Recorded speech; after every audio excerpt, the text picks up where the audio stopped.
큐.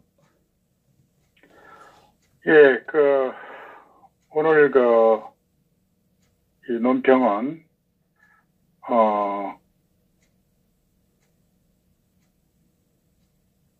조선일보하고 김무성 세력의 카르텔에 대해서 한번 주제를 갖고 논평을 좀 날카롭게 시작하겠습니다. 조선일보 김창균 칼럼이라고 여러분들 들어보셨을 겁니다. 오늘자 조선일보 김창균 칼럼은 윤창중 아니고? 예? 윤창중 아닌가요? 김창중도 있어요? 지금 조선일보 김창균 칼럼이라고 있죠. 예, 다시 말씀을 드리겠습니다. 조선일보 김무성 세력과 카르텔에 대한 내용입니다. 조선일보 김창균 칼럼은 오늘 우파 국민들의 피 맺힌 한을 조롱하고 건드렸습니다. 아직도 정신 못 차린 조선일보 기자들의 실체를 확인할 수 있는 칼럼이었습니다. 이 칼럼을 요약하면은 집안 싸움 말고 모두 묻고 가자. 단 박근혜 대통령의 형량을 좀 줄여보자라는 겁니다. 이게 무슨 요술입니까? 대통령이 언제 형량을 줄이기를 원하고 있었나요? 당시 여론조사에서 82%가 탄핵 찬성을 해서 어쩔 수 없었다고 이렇게 얘기했죠. 이건 한 점도 안 되는 민노총 세력의 언론이 동조해서 나온 결과 아닙니까? 맞습니다. 조선은 탄핵 전부터 사주와 여러 관계로 대통령 흔들기에 나서더니 급기야 온갖 유언비어를 사실 확인 없이 그대로 전달해서 82% 세력으로 키우는 데 앞장선 원론사 아닙니까? 아직도 이 문제에 대해서 사과했다는 말은 들어보지 못했습니다. 탄핵이 옳았냐 아니냐는 앞으로 보수 세력의 정체성을 결정짓는 문제입니다. 지금 묻고 가면은 설사 정권을 찾아오더라도 또다시 배신주의자, 기회주의자가 판치는 세상이 될 것입니다. 그래서 지금 대한민국은 철저하게 망가져 봐야 합니다. 박근혜 대통령의 탄핵 이유 중 지금까지 유효한 것이 뭐죠? 최서원의 사람됨? 이제 알고 보니 심지만 굳은 그런 여인이었습니다. 박 대통령의 복구는 한 개인의 명예를 회복하는 차원이 아닙니다. 가짜뉴스, 거짓과 위선에 휩싸인 대한민국의 민주주의 체제를 복권시키는 일이 아니겠습니까? 기껏 헌법재판소 재판관들은 실체도 확인하지 않고 국민 여론이라는 미명에 휘둘려 탄핵을 하고 사법부는 이런 한 푼 받은 것이 없는 사람을 수십 년 실형을 구형하고 그 전에 입법부는 명확한 사실도 확인하지 않고 졸속으로 탄핵을 했습니다. 언론이 가짜 뉴스의 공장이었다는 것은 두말할 나위가 없고 이 모든 것을 바로 세우고 정상적인 국가로 돌아가는 첫 걸음이 박근혜 대통령에 대한 복권과 명예 회복입니다. 좀 알고 칼럼을 써야죠. 어설프게 자익이라는 적을 만들어 가짜들이 다시 살려는 수작 좀 그만하기 바랍니다. 이제 와서 돌이켜봐도 역시 박근혜 대통령의 탄핵은 대한민국 썩은 엘리트 지도층의 타락, 그 이상도 이하도 아님을 조선일보가 잘 보여주고 있는 것입니다. 이건 태극기 애국 세력 앞에 놓인 선택이 아니라 타락한 한국, 소위 보수 엘리트 앞에 놓인 선택입니다.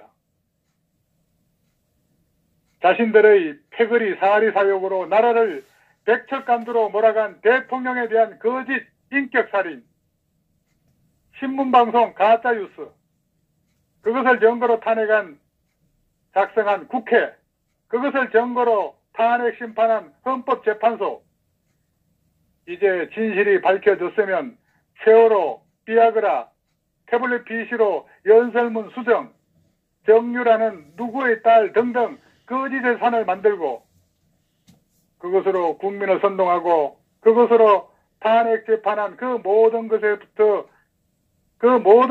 사과부터 하고 석고내지하는 것이 최소한의 소위 엘리트 지식인의 도리입니다. 먼저 인간이 돼야 합니다. 인간이기를 포기한 대한민국 소위 보수 탄핵 세력들의 마지막 기회일 것입니다. 칼럼을 쓴 김창규는 박근혜 대통령이 최소원 씨에게 의지해 국정을 운영한 것처럼 언론이 창작한 이른바 국정농단이었던 것처럼 선동하는데 이제는 그 말 믿는 사람이 얼마나 되겠습니까? 그런 시기니 조선일보 신뢰도가 바닥으로 떨어지는 겁니다. 이런 미디어 업체가 있으니까 김무성이, 유승민이 건재할 수 있는 것이었습니다. 김창균 등이 아무리 우겨봐야 보수우파 분열과 문재인 정권 탄생의 1등 공신이 조선일보 세력이라는 사실은 변하지 않습니다. 조선일보의 성원하에 김무성이 박근혜 대통령 임기 초부터 박근혜 정권을 야당보다 더 흔들고 급기야 박지원파와 이심전심 탄핵에 나선 것은 기정사실이었습니다. 실체도 불분명한 친박친이라는 것도 조선일보 등이 가장한 그런 사실이 컸고 친박친이계라는 게 남아있기는 한지 모르겠으나 어쨌든 태극기 세력과 자한당은 가치관 면에서 같은 진영이라기 보기 어려워 이런 계변으로 합치는 건 불가능하다. 저는 이렇게 봅니다. 김창규는 나무만 봤지 숲을 보지 못했습니다. 조선의 논리 중에 큰 허점이 있습니다. 김창균 기자에게 되묻겠습니다. 엄동설한 그리고 무더운 여름 태극기를 들고 길거리 투쟁을 하고 있는 애국 국민들에게 입 다물고 따라오라는 게 말이 됩니까? 김무성, 김성태 같은 그런 탄핵 선동 세력에게 머리 숙이고 들어오라는 말입니까? 당신은 현실을 잘못 짚었습니다. 애국 국민들이 요구하는 것은 아무리 양보해도 김무성, 김성태 같은 탄핵 핵심 주도 세력은 자한당에서 탈당시키든가 퇴출시키라는 겁니다. 그 이후에 모든 것은 자연스럽게 단결될 수도 있습니다. 정권 탄찰을 위한 선전선동의 편성에 탄핵에 앞장선 무리에 면죄주를 주자는 말입니까? 태극기 세력이 온전히 박근혜라는 개인을 추정하는 세력으로 보셨습니까? 그때 많은 사람들은 대한민국의 정체성을 수호하고 51.6%로 선출한 대통령의 정통성 훼손을 막고자 부전히 떨쳐 일어났던 것입니다. 과거를 잊은 민족에게 미래는 없다라 했죠.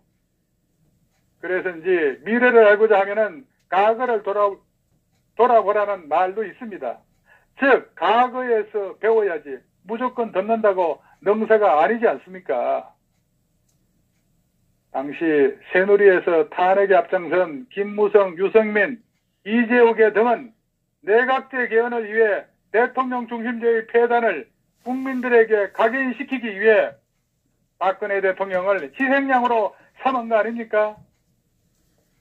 조선일보도 내각제로의 개헌에 전도사 역할을 했었고 말이죠. 김창균 논설주간의 지적은 좋게 표현해서 한마디로 대성적인 차원에서 당시 탄핵 여론이 높았으니까 불가피했던 것으로 일단 덮어두고 모두 합쳐서 큰 목표인 좌파 권력을 깨고 우파 정권을 찾아오자는 그런 취지인 것 같습니다. 이 말은 김무성과 김병준이 주장함과 일맥상통합니다. 근데 여기서 한 가지 간과한 게 있습니다. 그들이 탄핵이 불가피했다면 그 후에 모든 것이 날조된 거짓 뉴스, 언론 조작으로 인한 모함이며 배신이었다는 것이 백일하게 밝혀졌으면 부한 애동이나 배신 행위를 사죄하고 물러났어야 합니다. 그러나 그들 배신자들은 자수하기는커녕 도로 복귀해서 자한당을 당권을 쥐고 야당으로서의 역할은커녕 좌파 권력에 맹종하고 있어 우파 지지자들로 하여금 치를 떨게 하고 있는 것입니다. 무릇 출전할 때는 전쟁 중에 배반할 자들을 미리 제거하는 것이 원칙입니다. 암덩어리를 그냥 덮어두자는 논설주간의 주장은 물타기에 다름 아니며 다 죽자는 논리로밖에 볼 수 없습니다. 조선일보와 한겨레가 서로 한 패가 돼 탄핵에 앞장섰던 그 당시의 참 어처구니 없는 일이 생각납니다. 조선일보 논리라면 탄핵에 앞장선 김무성이나 유승민이가 지지를 받아야 할 텐데 지금 이들은 배신자로 낙인 찍혀 더 이상 재기가 어렵게 됐습니다. 조선일보는 자신의 잘못을 덮으려고 이런 식의 글을 쓰면 구독자 확산은커녕 앞으로 작살납니다. 김무성, 유승민이를 보세요. 조선일보도 똑같은 처지입니다. 이 칼럼을 쓴 김창규 씨 정신 좀 차리세요. 나라도 어지러운데 아직도 조선일보가 이렇게 나라를 어지럽히니 걱정이 아닐 수 없습니다. 그 전에 태극기 하면 미친 사람들로 취급받았습니다. 지금 나라 돌아가는 거 보세요. 태극기가 걱정하는 대로 가고 있습니다. 태극기 시민들이 박근혜 대통령 탄핵도 반대하지만 좌파 난동을 막는 역할을 했습니다. 태극기가 없었다면 강화문에 인공기가 벌써 휘날렸을 겁니다.